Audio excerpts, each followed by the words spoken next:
We're back. Another week of the podcast. We were off last week because you guys were at camp. Mm-hmm. I'll be at camp next week. Yeah. Fun times. Camp is great. Were you exhausted when you got back? Yes. That's what I figured. I didn't fit on the bed Oh, because it was like a twin bunk bed. And Yeah. so I had to if I wanted to lay on my back, I had to go diagonal. see, I'm taking the kids next week, and I think I'm going to come back pretty exhausted. Yeah. So we'll see how that goes. Joel, you're sitting over there on the buttons. How was it for you? It's a great week. It's a great week. I mean, were you exhausted though? Oh yeah, I'm not a nap guy, but immediately came back and took a nap. Yeah, I That's think how you I've got know. that to look forward to. But glad you're back. Glad everything went well. Thank you. Oh, it went more than well. Jake got the last pineapple ice cream. Oh, yeah. Pineapple Cool. ice cream. It's a big deal at Crossings Camp. Is that kind of like Dole Whip or whatever? It's Dole Whip, yeah. And they told everyone else, hey, we're out. We can't serve it. And then Jake goes up to the counter and they say, we might have enough for just one more cone. I turned on the charms. Yeah. Actually, I said, really? And they were like, all right, we'll give you. We got a little left. How do y'all know what Dole Whip is? I told Monica about it, and she's like, is that like Dole Whip? And I'm like, what is that? I'd never That's heard like a of thing that. at Disney. Oh, okay. Have you been to Disney? I have, but I guess I missed that one. Yeah, it's like a I've never got one, but I know what it Yeah. is. Because I think they're pretty expensive at Disney, but they're kind of famous. It was awesome. Do they have it anywhere else other than Disney? I don't think they do. Crossings Camp. Well, I mean, like to call it Dole Whip. That's what they call it there. Oh, they do? I changed the name, Yeah. Oh. but they literally call it So it's that. not a copyrighted thing, I guess. I guess not. Or maybe it is, and I we mean, just got Dole Crossings in is- trouble. The company, I'm assuming, the pineapple company. But Crossings is kind of a big deal. I was surprised at how many people go to Crossings. A ministry friend of mine in South Carolina, they take their teenagers to Crossings from South Carolina. yeah, And we were talking about this the other day. They ought to give some kind of special perks to the Kentucky kids, Mm, you know. yeah. Don't- What? Support our Don't- KBC. don't treat the people from out of town like kings. No, I mean, like if there's going to be some Dole You Whip drove the given out. least amount of time. Kentucky kids, you all get over here. You guys get the Dole Whip, and if there's any left, then we'll give it to everybody else. It was good, man. I wish I had a machine at my house. I'd be 500 pounds, but I'd be happy. Well, now I know what to get you for our. There you go. We have our icebreaker question. We talked about giving this past Sunday, Yeah. and we kind of done a question similar. Joel and I did something similar to this, but we Mhm. limited ourselves. All Yeah. right. So if money were no object, and you could give me a gift, and I could give you a gift, what would we give each other? Right. So I just, mentioned this a couple minutes ago before we came on. Have you figured out what you're going to get me? Well, okay. So, like you said, I found out about this like 2 minutes ago. Yeah. But I mean, the practical answer is like, I'd give you a $10 million house. So then you could sell it and have $10 million, something like that. Well, why wouldn't you just give me the $10 million? Well, or there you go, cash, I guess, and then That's we could not a all, gift, We could all be rich, Yeah. But why 10? Why not 100? Well, because I don't want you to Oh, yeah. like rule the world. I or got to stay something, humble. If I gave you like 10 billion, you'd just like own a country or something and Yeah. just rule it or something.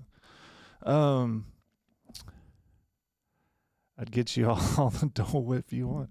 I don't know. Come back to me if you got one. I'll think of one while you're talking. Well, that kind of ruins mine. Okay. Because my plan was for you to say something like, a huge mansion or whatever. And I was going to say, like, get you a cup of coffee or something. Right. The light of Jesus. Yeah. No, so I would probably, it could only be one thing. One thing That was that something could else. cost whatever. Yeah. I would get you. I think I would get you.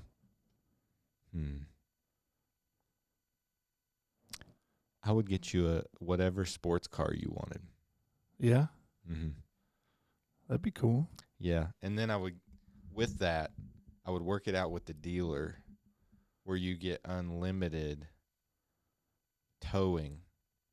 Like anytime you need it to be towed, it would be free. I mean, if it's a stick shift, I'm gonna drop that transmission out pretty quick. That sounds cool. Yeah. I would get you. I would buy for you KSR radio. Like I would own it. You would own it. Mm. And that way you could. Kentucky Sports Radio. Yeah. And then I would be their bosses. Yeah. And then you could be Nice. like, this is the programming I want to hear. I like that. Because you're a passionate fan of that. I do like it. So about the car, I didn't specify. What car would you want? You ever thought about that? I've always thought that Ferraris were cool. Because they stole some Ferraris in Gone in 60 Seconds.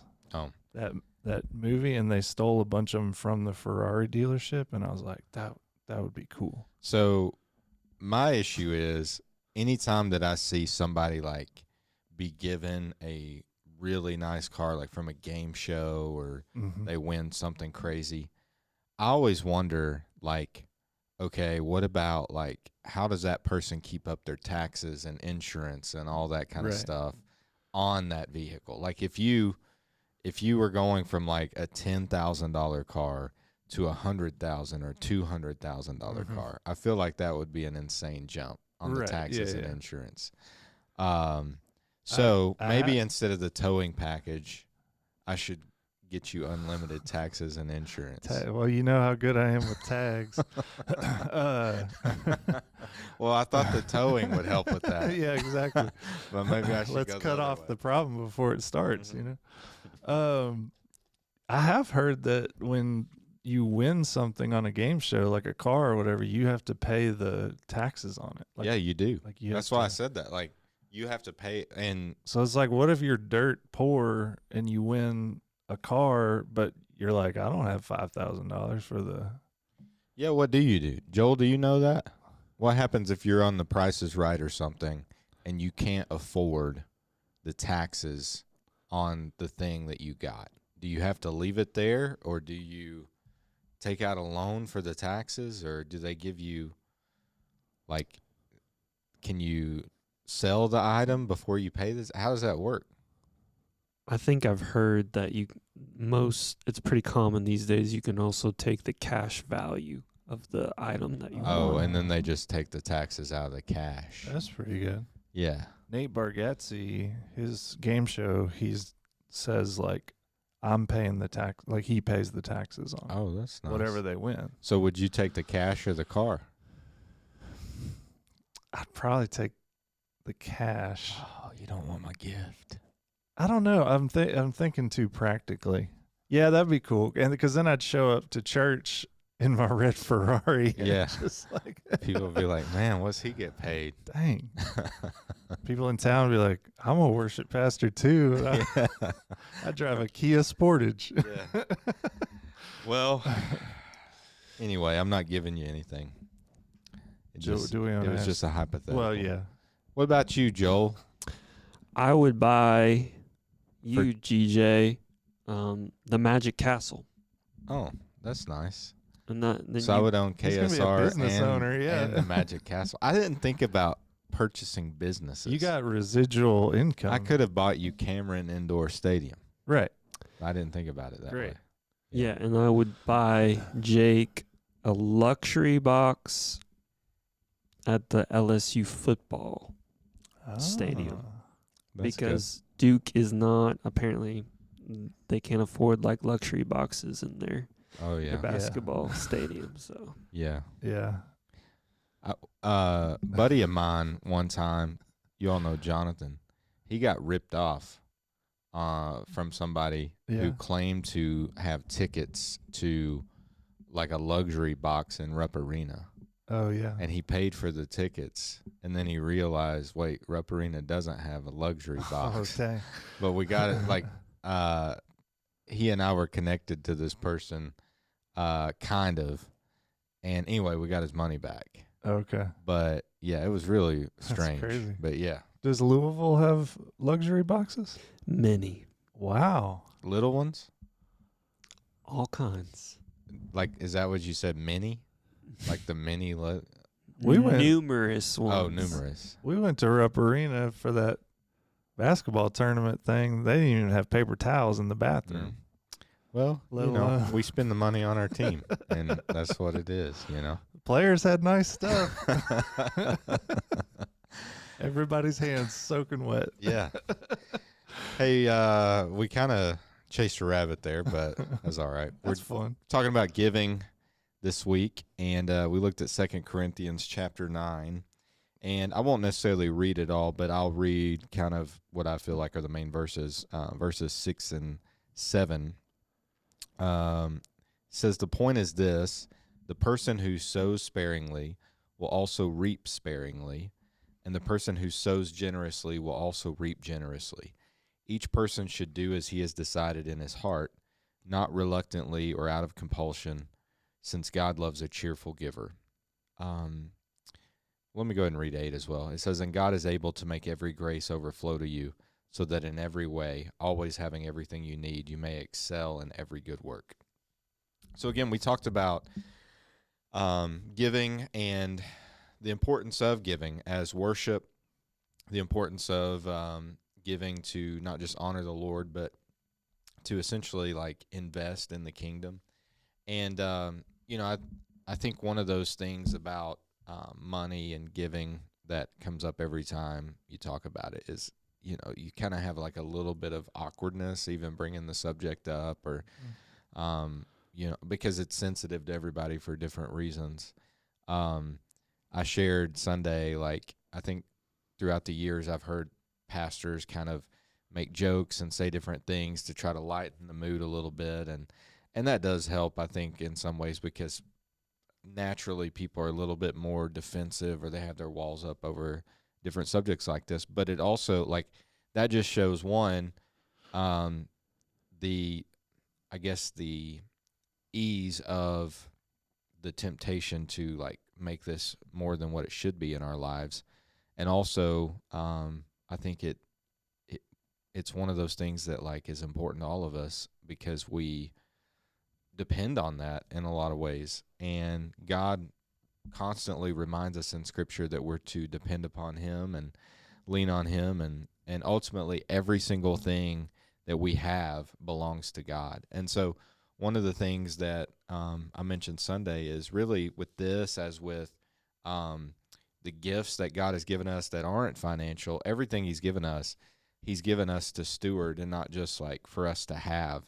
And I think like when we start to view ourselves as a steward rather than like as an owner of these things, or like that we're deserving of these things, it kind of, you know, changes how we view all these things. You know, how do you think, Jake, that viewing it in that way should change our mindset around it? Like whether it comes to our money or time or talents or whatever, that we are stewards rather than the actual owners of these things. Well, I think it definitely affects like the way we spend our money and the way we use our time. Like, I don't know, whenever I was thinking about this question, I thought about like when I go over to somebody else's house, like I'm always really careful to be clean and like make the bed when I leave, and like all these things that like generally I may not do at my own house, you know?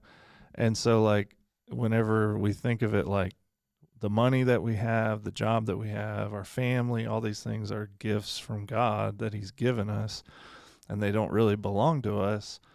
I feel like when we think about it that way, then we're going to think about, okay, if I buy this huge thing, like, is this something that God would want me to use this for, or is there something else that maybe he wants me to do, or and it just changes our perspective from being inward and thinking like you said, like we're deserving of this, or it's my money, I can spend it on whatever I want, and we become more outward thinking, and we look for ways that we can bless others and that we can use it for God's kingdom if we believe truly that it belongs to him anyway. So, as you think about budgeting and all that, some people have a budget as far as like they plan how they're going to spend their money every single month, and some people don't. And a lot of times with that, I think people who want to give try to prioritize through budgeting and those kind of things. But I think for all of us, the temptation can be, as you make the budget or as you're spending your money, or however you want to view it, to save that for last. Like, oh, if I've got some left over, then I'll give some, instead of prioritizing it to be first. And I think that essentially is a wrong view of how we should prioritize giving to the Lord. I think all of the things that we have been given by him to steward, we should prioritize what he wants us to do with it first. Now, that being said, let me say this also, and I didn't say this Sunday, but I do think this is important. The Bible is very clear about the importance of like working to take care of your family and all of those kind of things, and that is an absolute command from God as well. And so I'm not saying that we should like, well, if you don't give to the point that you can't buy your groceries or whatever, then that's sinful. That's not what we're talking about. Because you see commands, like I said, to take care of your family and all of that as well. And God is ultimately the one who provides these things to us to take care of our needs. But at the same time, if we are spending everything on ourselves and aren't thinking about being generous toward others, I think that's one of the things that maybe shows that money kind of isn't really in the right place in our hearts and in our minds. What are your thoughts on it? Like, how do you view that as stewardship, as being kind of a worship issue rather than like just having to do with budgeting or those kind of things? What are your thoughts? Yeah, I think that when we talk about worship, we're ascribing worth to God whenever we worship him. And so in whatever we do, that's ultimately what we're saying. So when we say all of our money is from him, I'm going to do with it what he wants me to, we're basically saying like he is the priority, what he wants and what he desires for us and what we do is the most important thing. And so like I said, we talk about like that doesn't mean that we just sell everything we have and we do all that, because I'm sure that God calls some people to do that, but I would say it's fairly rare. But the things that we care about and the things that we find important, we spend money on and we spend time on. And so when we decide that that's going to be the Lord and he's going to be first, then it becomes second nature for us to spend our money in a way that's going to please him, versus budgeting, which is kind of a like a set it and forget it kind of thing. Like you have your budget and you're like, all right, this is how it's going to work. But most of our bills kind of come out automatically these days. There's not a lot of thought given to it once you're done making the budget. And so but we should be, with our giving and the way we think about things, we should be thinking about how God would want us to do it constantly and not just forget about it kind of thing. Actually, what you mentioned was something I've thought about lately. I think, and I don't want to like, so let me, as I say this, I'm not saying this to say, hey, everybody should do this. This is just something that I've thought about for me. So for as long as I can remember, I have set up my giving as basically being automated. Like, I have kind of one of the things through my bank is they'll just mail a check however often I tell them to, and you can set it up to reoccur, and you set it and forget it kind of thing. And I think that's a good thing. Like if you're prone to maybe forget or to wait to the last minute or things like that. But if for me, what I was thinking about, especially as I was preparing for this message, is you know I want to get back in the habit of like coming in and actually like writing a check and dropping it in the offering plate. Not because I wasn't giving before, I'm still gonna be giving essentially what I was before, but it's just the act of like thinking about it and doing that in worship and those kind of things that I want to get back to. That's just for me. Like I said, I don't think that everybody necessarily has to do that. I think for some people it can one of the changes I'm going to have to make is I never carry my checkbook. And so I'm going to have to remember to do that. And that's one of the reasons why I had just done it automated before, because I never have my checkbook on me.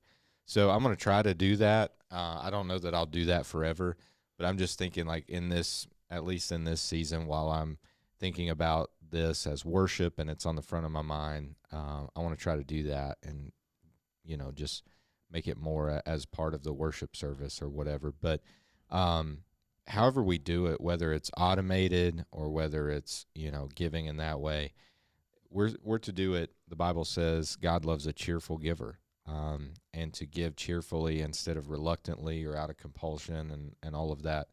And the attitude behind it is what, obviously God is looking at. He's looking at our hearts. He's not necessarily looking at the dollar amount, but a lot of times the dollar amount, not as compared to our own lives, the dollar amount may reflect our hearts. If somebody, it's basically relative to each person. Like what is giving a lot for somebody might be giving a little for someone else, and vice versa. But a lot of times our heart is reflected in how we give and what we give and those kind of things. Why do you think God looks at that that attitude, and what does it look like to give cheerfully? What are your thoughts? Yeah, I think that the importance of that to me is that, like I said, it shows that you're actually worshiping the Lord when you do it. Like, anytime we're in worship singing, or we're listening to the word, or we're praying for someone or whatever, if it's not genuine and if it's not something that we want to do, then like obviously there's not a lot of meaning in that. And so it's the same kind of thing. Like you mentioned Sunday, like God doesn't need our money. He owns the cattle on 1,000 hills. Like I've said a few times, but like, he wants us to participate in the work that he's doing, and he knows that it's good for us to give, ultimately for our spiritual growth. And then also as Christians, we should want to give towards the work of his kingdom. Like if we've received that message and made a decision for Christ, ultimately we should want to give towards being able to do that for other people as well. And so I think like if you look at it like your light bill, which I think you mentioned this Sunday as well, like I don't pay my light bill like with a smile on my face saying, man, this is great. I'm really happy that I can pay for electricity or, whatever. And so if we think of it in the same view as like, this is something I have to check off the list, or, God's basically charging me a bill because he says to give. And so now I'm going to write him a check, but I'd rather put that towards whatever else, then it doesn't have any meaning. And it's ultimately like bringing us down as far as our spiritual maturity instead of building us up. Yeah. And, I think with the cheerful part, that's something we always have to analyze our hearts for, because, if 1 month, the finances are pretty good and the next month it's not, that can be tough to still give cheerfully. Now, obviously, from one month to the next, what you might be able to give might be different than the previous months, but we're always called to give something, because generosity is something that is because God gives, and his character is reflected through his children. We also are to give. Now, I think I didn't really mention this Sunday as much, but I think one of the important things to remember is we have a lot of options on like where we can give our money, like where we can be generous. We can be generous, like if you are passionate about maybe cancer research, or passionate about foster care, or different kinds of things. There are a lot of different things. But the question is, like, where can we give our money that will have kingdom impact? Mm-hmm. One of the reasons I love giving to the local church is because not only does it impact my family and my community around, as far as like with the gospel and the things we're able to do here, but the monies that we give go well beyond the walls of even Beacon Hill, because we're able to impact Somerset, but ultimately like through, like how we're associated with the Southern Baptist Convention, being part of the cooperative program. There are a lot of different types of ministries that that money goes to, and it just keeps on going all across the world. And so that's one of the things I think when we think of like, where should we give our money to? Anywhere we give, I think first and foremost should have a kingdom impact. Now, I'm not saying you can't give to things or shouldn't give to things like cancer research or whatever. All that stuff's important too. But I think we should prioritize the things that have to do with the kingdom. If we're only giving to things that are like earthly things and nothing to do with kingdom things, I think we got to ask ourselves why, and switch those priorities up. And, you already touched on this, but I think, and one of the things I was going to mention is it is entirely possible for somebody to give faithfully, but still not have the right heart about it. They could be doing it out of compulsion. They could be doing it because they feel like they have to, or out of routine, those kind of things. And, we always have to ask ourselves, like, what are we giving? How much are we giving? Are we trying to honor the Lord with what we're doing, and all of those things? I think all that's super important. And again, a lot of people would point a finger and say, well, churches are just trying to take people's money and those kind of things. That's not true. I think any type of organization that adds value to our lives is going to cost something, or, we're going to give toward it, whether that be, going to the coffee shop, going to Walmart, being involved. I pay quite a bit of fees and stuff for my kids to be involved in sports and all those kind of things. Mm-hmm. Just the world we live in, things cost money to function. And I think, again, we have to ask ourselves, like, what do we prioritize and what's important to us? Any other thoughts on those kind of things? No, I think that's right on. I think, like I said, whatever we care about, we're going to spend money on. And I think it's important, like the point that you just made, like for people to know, we're not saying that God says you can't spend anything on yourself, or you can't have fun in any way with, I can't take my kids on vacation, because that's ultimately not, that's just like throwing money away or something. Like, that's not what we're saying. It's just like that time, whatever you're spending the money on, like, I'm with my family and I'm building those relationships and all those things. And so there's a lot of ways that we can use our money that is pleasing to the Lord, that isn't just putting it in the offering plate. Yeah, yeah. And I think all that stuff's super important to remember.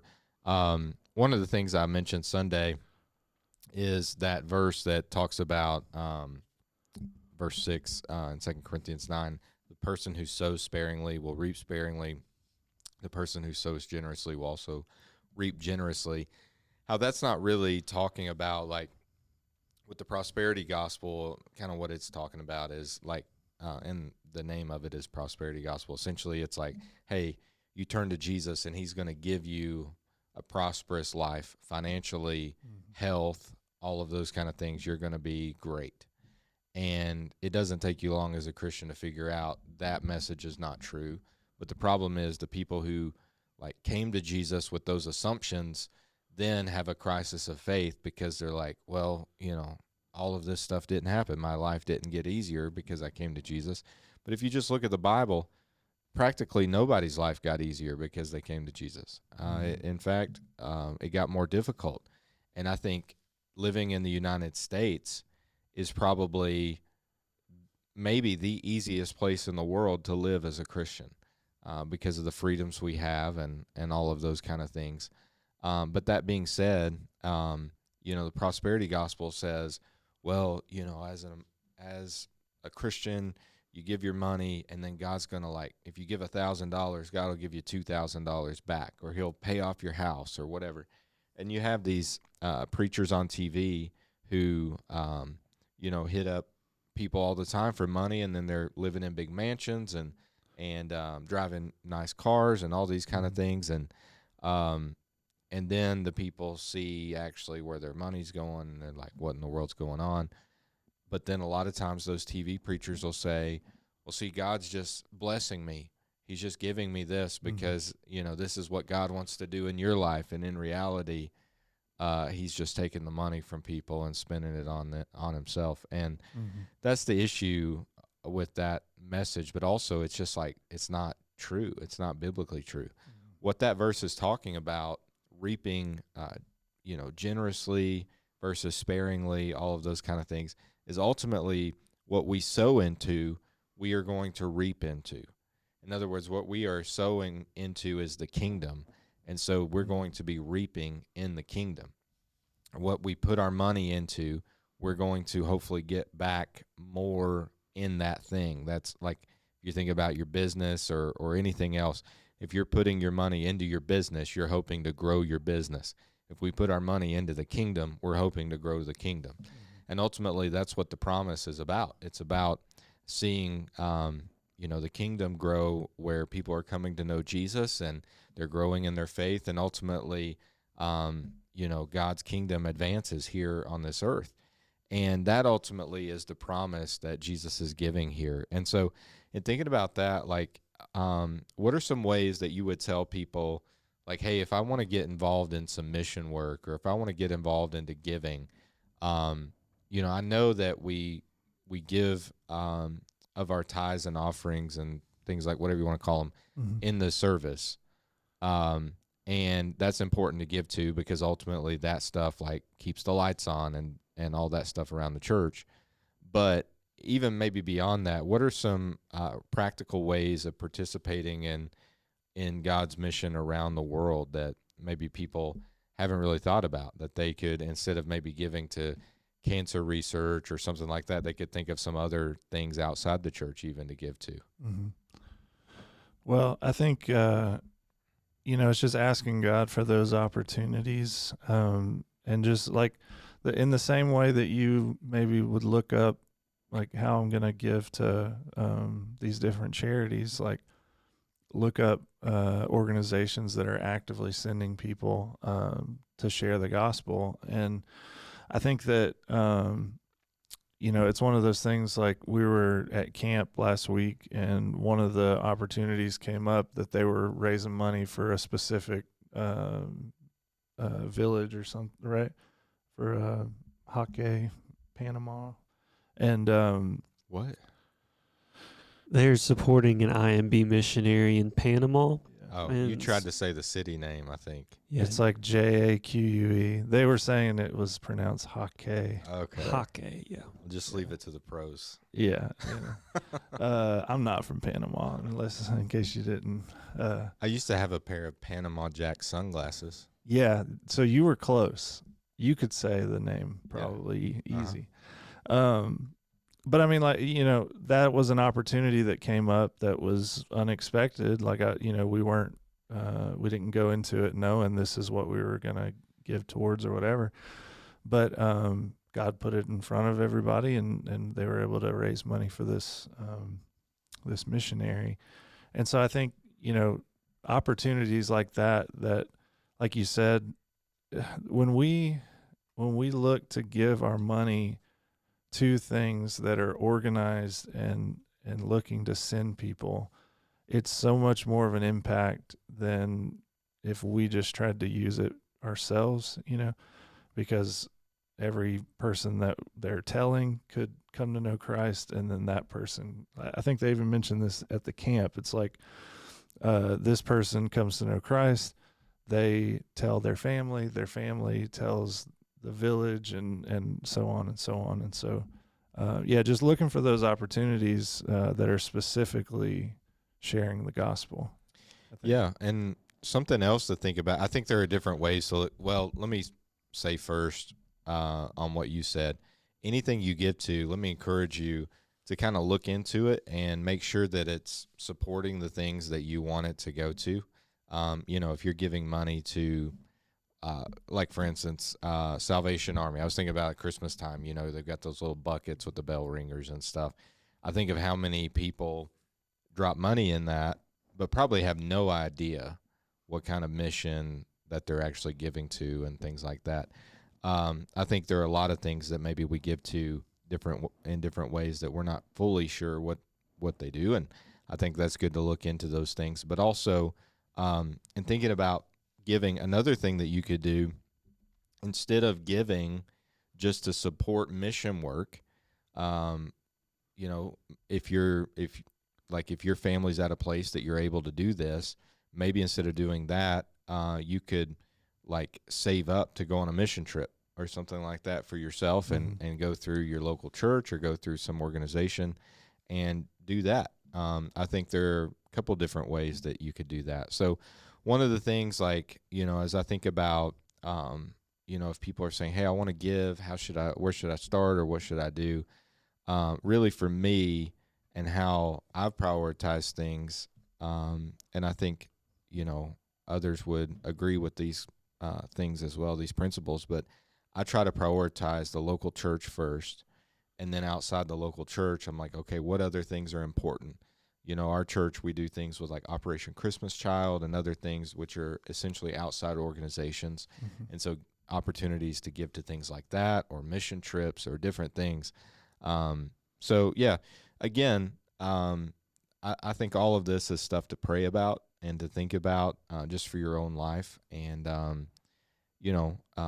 the biggest thing, going back to your heart and going back to, just giving in general, is I think all of us have to remember that ultimately being generous reflects the gospel, because God was generous to us and he gave to us his son who died on the cross for us. And we are to freely give as well, in lots of different ways, because ultimately everything we have is God's. And so as you think about your life today, wherever you are, if you've been giving for a long time and you need to stop and kind of reassess, like, hey, why am I giving?